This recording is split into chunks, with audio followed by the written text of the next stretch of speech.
बता दें कि कल चौथे चरण का चुनाव होना है और राजनीतिक पार्टियों की अपनी अपनी तैयारी है और हर कोई जीत का दावा कर रहा है। और इस वक्त एक्सक्लूसिव हमारे साथ महेंद्र सिंह जी जुड़ गए हैं, यूपी सरकार में मंत्री हैं। महेंद्र सिंह जी, बहुत बहुत स्वागत है आपका जी उत्तर प्रदेश उत्तराखंड पर।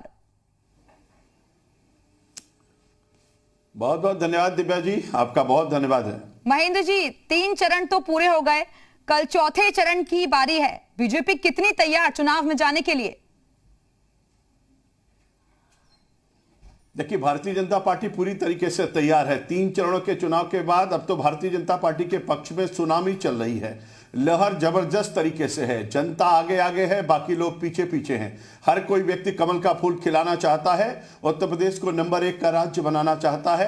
$1 ट्रिलियन की इकोनॉमी बने हमारे उत्तर प्रदेश के। हमारे जो 7 एक्सप्रेस वे बन रहे वो जल्दी से पूरा हो, सभी जिलों में मेडिकल कॉलेज लोगों को मिले। हर किसी के मन में इच्छा है कानून का राज्य स्थापित हो, भगवान श्री राम का भव्य मंदिर बने और इसी के साथ जो बाबा विश्वनाथ का कॉरिडोर हो उसका दिव्यतम स्वरूप लोगों के सामने आए। और मां विंध्यवासिनी का जो कॉरिडोर बन रहा है उसके लिए भी हर किसी के मन में इच्छा है कि राम सर्किट, जैन सर्किट, बौद्ध सर्किट और कृष्ण सर्किट का जो काम चल रहा है उसको भी तेजी के साथ पूरा हो। आगे आने वाला जो कुंभ है उसका दिव्य कुंभ और भव्य कुंभ फिर से आयोजित किया जाए। इसके लिए हर कोई चाहता है कि निश्चित रूप से कमल का फूल खिलना चाहिए। और मुझको पूरी उम्मीद है कि भारतीय जनता पार्टी जो चौथे चरण का चुनाव होने जा रहा है उसके जो हमारे 9 जिले हैं, वो चाहे पीलीभीत हो, लखीमपुर हो, सीतापुर हो, हरदोई हो और चाहे उन्नाव हमारा हो, फतेहपुर हो, बांदा हो, लखनऊ हो, रायबरेली हो, सभी जिलों में भारतीय जनता पार्टी सभी सीटों पर भारी अंतर से विजयी होगी। 59 की 59 सीटें भारतीय जनता पार्टी जीतेगी। एक बार फिर से 350 के पार जाएंगे और योगी आदित्यनाथ जी के नेतृत्व में सरकार बनाएंगे। महेंद्र जी, क्योंकि अभी आपने बहुत सारी बातों का जिक्र कर दिया कि दिव्य भव्य मंदिर जहां पर नहीं बना है वहां पर बनना चाहिए, बहुत सारी चीजों का आप जिक्र कर रहे थे और विपक्षी पार्टियां यही तो कहती हैं कि बीजेपी जो है धर्म की राजनीति करती है। और इसीलिए मैं आपसे कहना चाहता हूं कि 341 किलोमीटर की Purvanchal express way Bharatiya Janata party ने बना करके आदरणीय प्रधानमंत्री जी के कर कमलों द्वारा जनता जनार्दन को समर्पित किया है। पूरे 70 साल में 12 मेडिकल कॉलेज से 33 मेडिकल कॉलेज बना करके जनता जनार्दन को समर्पित किया है। गंगा एक्सप्रेस वे 594 किलोमीटर के आदरणीय प्रधानमंत्री जी के कर कमलों द्वारा शिलान्यास किया है। 297 किलोमीटर की बुंदेलखंड एक्सप्रेस वे पूरा होने जा रही है। Ballia 91 express, Ballia link express way, Gorakhpur link express way, Haridwar की एक्सप्रेस वे और इसी तरीके से मेरठ, दिल्ली और मेरठ का एक्सप्रेस वे बन करके तैयार हो गया है। आपको अच्छी तरीके से जानकारी है कि 70 वर्षों में केवल 2 एयरपोर्ट उत्तर प्रदेश में थे और 5 साल में हम लोगों ने 8 एयरपोर्ट संचालित कर दिया है। 9 एयरपोर्ट पर काम चल रहा है। एशिया का सबसे बड़ा एयरपोर्ट जेवर एयरपोर्ट, उस एयरपोर्ट का भी शिलान्यास आदरणीय प्रधानमंत्री जी के कर कमलों द्वारा किया गया है। आज तक उत्तर प्रदेश में कोई खेल यूनिवर्सिटी नहीं बन पाई।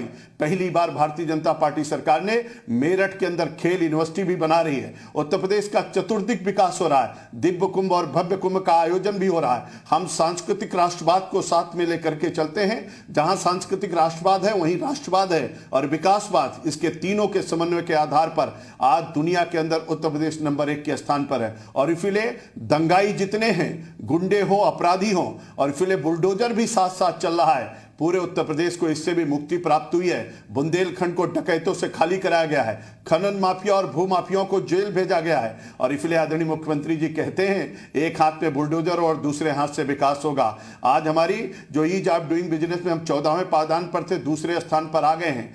बेरोजगारी की दर 17.5% से 4.5% पर पहुंच गए हैं। 5.5 लाख लोगों को सरकारी नौकरी दिया गया है। 1 डिस्ट्रिक्ट 1 प्रोडक्ट के माध्यम से विकास की नई गाथा उत्तर प्रदेश में लिखी जा रही है। सिंचाई की बड़ी परियोजनाओं को हम लोगों ने पूरा किया है। 23.5 लाख हेक्टेयर जमीन अतिरिक्त सिंचन क्षमता उत्तर प्रदेश में बढ़ाई गई है। सरयू परियोजना जो 71 और 72 में प्रारंभ हुई थी, 50 सालों में जिसको कोई सरकार नहीं पूरी कर पाई, आदरणीय प्रधानमंत्री जी के आशीर्वाद से, आदरणीय मुख्यमंत्री योगी आदित्यनाथ जी के मार्गदर्शन में हम लोगों ने 14.5 लाख हेक्टेयर जमीन को सिंचित किया है और 30 लाख किसानों को उसको लाभ पहुंचाया गया है। गोंडा, बलरामपुर, बहराइच, श्रावस्ती, संत कबीर नगर, बस्ती, सिद्धार्थनगर, महाराजगंज और गोरखपुर के किसान उससे लाभान्वित हो रहे हैं। अर्जुन सहायक परियोजना को हम लोगों ने पूरा किया है जो वर्षों से लंबित था। बाढ़ सागर परियोजना हम लोगों ने पूरा किया है। हर घर नल योजना को तेजी से हम लोग चला रहे हैं। विकास की नई गाथा उत्तर प्रदेश लिख रहा है। महेंद्र जी, लेकिन हर फेज में हम देख रहे हैं कि अलग अलग मुद्दे जो हैं वो नजर आ रहे हैं। शुरुआत में हमने देखा जब पश्चिमी यूपी से इसकी शुरुआत हुई चुनाव की, तो वहां पर गन्ना मुद्दा था और सारे मुद्दे थे, दंगावादी, तमंचावादी। उसके बाद धीरे धीरे आगे बढ़ते हुए हिजाब बीच में आ गया और अब हम देख रहे हैं कि आतंकवादी मुद्दा भी उठाया जा रहा है। दिव्या जी, ये मुद्दा देखिए, पश्चिमी उत्तर प्रदेश में 365 दिन कर्फ्यू 2017 से पहले लगे रहते थे। हर तीसरे दिन दंगा होता था, हर कोई त्रसित रहता, बहन बेटियों की इज्जत सुरक्षित नहीं थी।